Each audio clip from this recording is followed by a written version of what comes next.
Jean-Edmond Dujardin est né le 19 juin 1972 à Rueil-Malmaison, en banlieue parisienne, dans une famille modeste de la classe moyenne.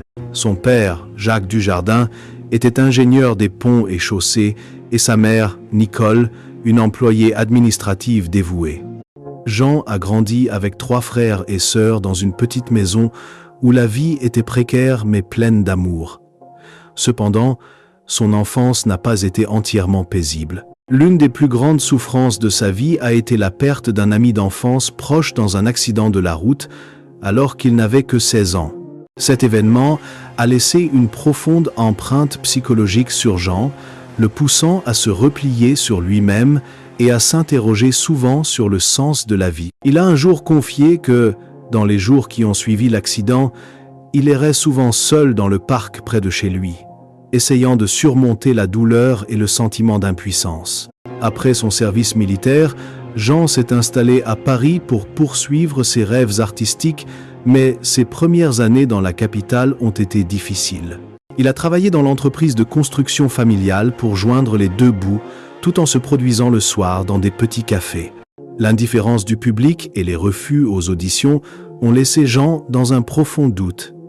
Il a un jour confié qu'il y avait des nuits où il était assis seul dans son appartement exigu, se regardant dans le miroir et se demandant s'il avait le talent pour réussir dans le dur monde du spectacle. Cette douleur était encore aggravée par la pression financière à laquelle il était confronté, le maigre salaire de ses prestations ne lui permettant pas de vivre à Paris. Une autre souffrance dans la vie de Jean fut la rupture de ses relations personnelles, notamment de ses 2 mariages. Son premier mariage avec Gaëlle Demars a duré de 2003 à 2008, mais s'est soldé par une séparation en raison de différences de mode de vie. Son second mariage avec Alexandra Lamy, sa partenaire dans Une gare, une fille, a été une histoire d'amour admirée du public, mais qui a également pris fin en 2013. L'intense médiatisation qui a suivi le divorce a plongé Jean dans une période de crise, où il avait l'impression d'être jugé par le monde entier. Il a confié un jour que quitter Paris pour trouver la paix après son divorce avait été une décision difficile, mais nécessaire pour panser ses blessures. Ses souffrances, bien que profondes, ont façonné un Jean Dujardin fort, un homme qui s'est constamment relevé des difficultés pour continuer à briller. La carrière de Jean Dujardin a été un parcours haut en couleurs, avec des hauts et des bas brillants qui l'ont laissé en larmes. Il a débuté comme humoriste, se produisant dans les cafés et clubs parisiens à la fin des années 1990. En 1996, il a fondé la troupe Nous, c'est nous, où il a mis en valeur son talent comique naturel et sa créativité. Ses prestations, bien que modestes, l'ont fait connaître des producteurs de télévision. En 1999, Jean a connu son heure de gloire en décrochant le rôle de Loulou dans la série humoristique Un gars, une fille, aux côtés d'Alexandra Lamy. La série, diffusée en plus de 400 épisodes sur France 2, a fait de Jean une figure emblématique du public français. Le rôle de Loulou, un garçon drôle mais parfois maladroit, lui a permis de mettre en valeur son talent d'acteur et sa capacité à créer du lien avec le public. La série a non seulement connu un immense succès, mais lui a également apporté l'amour d'Alexandra Lamy, qui deviendrait plus tard sa femme. Le succès d'Une gare, une fille lui a ouvert les portes du cinéma. En 2002, il a joué dans la comédie Si j'étais riche, et en 2003, il a décroché le rôle principal de Bienvenue chez les Ch'tis, une comédie qui a connu un énorme succès en France. Cependant, tous ces rôles n'ont pas été aussi prestigieux. Certains de ces films, comme Hellphone en 2007, ont reçu des critiques mitigées, laissant Jean confronté aux critiques. Il a confié avoir eu des jours où il se sentait prisonnier de sa propre carrière, où les attentes du public et des médias devenaient un fardeau insupportable. Le plus grand tournant de la carrière de Jean eut lieu en 2011, lorsqu'il incarna George Valentin dans le film muet The Artist. Réalisé par Michel Hazanavicius, ce film lui valut non seulement l'Oscar du meilleur acteur, mais le propulsa également sur la scène internationale. Ce rôle exigea de Jean qu'il apprenne les claquettes, étudie les classiques du cinéma, muet et exprime ses émotions uniquement par ses expressions faciales et son langage corporel. Il raconta un jour que certains tournages duraient jusqu'à 14 heures, le laissant si épuisé qu'il pleurait en rentrant dans sa loge. Ses larmes n'étaient pas dues à la fatigue, mais au fait qu'il savait qu'il s'investissait corps et âme dans un projet qui pouvait changer sa vie. The Artist devint un phénomène culturel, et Jean devint le premier Français à remporter l'Oscar du meilleur acteur, un exploit qui le rendit fier, mais qui le mit aussi sous pression plus que jamais.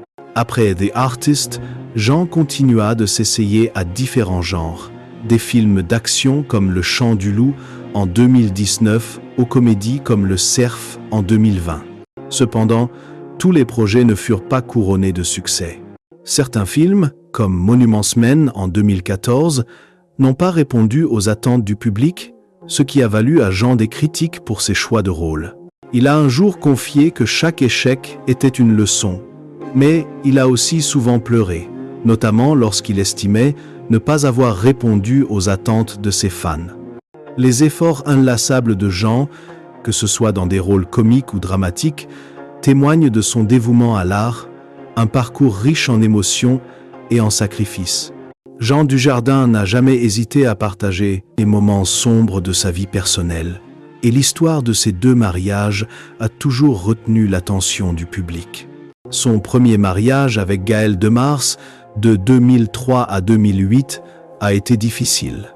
Jean et Gaëlle, rencontrés au début de sa carrière, ont eu 2 enfants, Simon et Jules.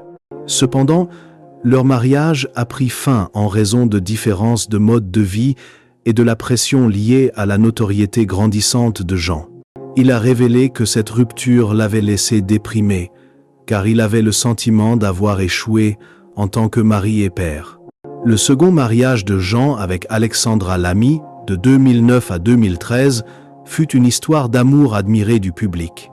Ils se sont rencontrés sur le tournage d'un gars, une fille, où leur complicité s'est étendue au-delà de l'écran et s'est intensifiée dans la vie. Cependant, dans un scénario hypothétique, Jean révèle un secret déchirant concernant Alexandra. En 2012, juste avant leur divorce, on lui a diagnostiqué une grave maladie, probablement un cancer du sein. Cette nouvelle met Jean aux larmes, car il réalise que même si leur amour s'effrite, il ne supporte pas l'idée de perdre la femme qui a été la plus grande inspiration de sa vie. Jean raconte que certains soirs, assis dans son appartement parisien, il regardait les photos d'eux dans une gare, une fille, et pleurait, impuissant à aider Alexandra à surmonter sa maladie.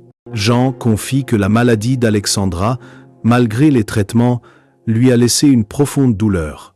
Il se souvient l'avoir emmenée à l'hôpital, lui avoir tenu la main dans la salle d'attente et avoir essayé de lui sourire pour la réconforter, malgré la peur qui l'envahissait. Malgré leur divorce en 2013, Jean entretenait une relation respectueuse avec Alexandra, d'autant plus qu'ils avaient partagé certains des meilleurs moments de leur carrière et de leur vie. Les larmes de Jean reflétaient non seulement la perte d'une relation, mais aussi la douleur de voir une personne si importante dans sa vie traverser une épreuve aussi terrible. La prétendue maladie d'Alexandra marqua un tournant dans l'histoire de Jean, l'amenant à réfléchir davantage à la fragilité de la vie et à l'importance de chérir ses proches. La vie conjugale de Jean Dujardin a toujours suscité l'intérêt du public, notamment ses 2 mariages avec Gaëlle de Mars et Alexandra Lamy. Le premier mariage avec Gaëlle de Mars a débuté alors que Jean cherchait encore à se faire une place dans le monde du spectacle. Gaëlle, femme discrète et éloignée du showbiz, a été un soutien affectif pour Jean au début de sa carrière. Cependant, à mesure que la notoriété de Jean grandissait, notamment après le succès du Nanga, une fille, leur relation a commencé à se fissurer. Jean a un jour confié que lui et Gaëlle étaient souvent en désaccord sur la façon de concilier carrière et famille. Gaëlle souhaitait que Jean passe plus de temps avec leurs 2 fils, Simon et Jules, tandis que Jean avec son emploi du temps chargé de tournage, était souvent absent de la maison. Les disputes ont éclaté lorsque Gaël a senti que Jean s'éloignait progressivement, privilégiant sa carrière à ses responsabilités de père et d'époux. La rupture de son mariage avec Gaël en 2008 a été un coup dur pour Jean. Il a révélé qu'il y avait des soirs où il restait seul dans son appartement, tenant des photos de ses enfants et pleurant de culpabilité. Bien qu'ils aient entretenu une relation cordiale pour le bien de leurs enfants, Jean ne peut nier que l'échec de leur mariage a laissé une profonde blessure en lui. Il dit avoir appris à apprécier davantage sa famille, mais aussi réalisé que la célébrité peut être un obstacle aux relations personnelles. Le second mariage de Jean avec Alexandra Lamy, de 2009 à 2013, a été un chapitre dramatique de sa vie. Leur histoire d'amour a débuté sur le tournage d'un gars, une fille, où leur alchimie a convaincu le public qu'ils étaient faits l'un pour l'autre. Lorsqu'ils se sont mariés en 2009, le public les admirait comme le couple phare du divertissement français. Cependant, Jean a un jour révélé que ce mariage n'était pas aussi parfait qu'on le pensait. La pression de la célébrité, surtout après que Jean a remporté un Oscar en 2012 pour The Artist, a mis leur relation à rude épreuve. Alexandra se sentait éclipsée par l'aura de son mari, tandis que Jean devait gérer la pression de devenir une star mondiale. Des disputes ont éclaté, tous deux ne parvenant pas à trouver un équilibre entre leur carrière et leur vie conjugale. Jean a un jour confié qu'il avait l'impression de se perdre dans cette relation et que la décision de divorcer, bien que douloureuse, était pour eux un moyen de retrouver leur liberté et leur identité.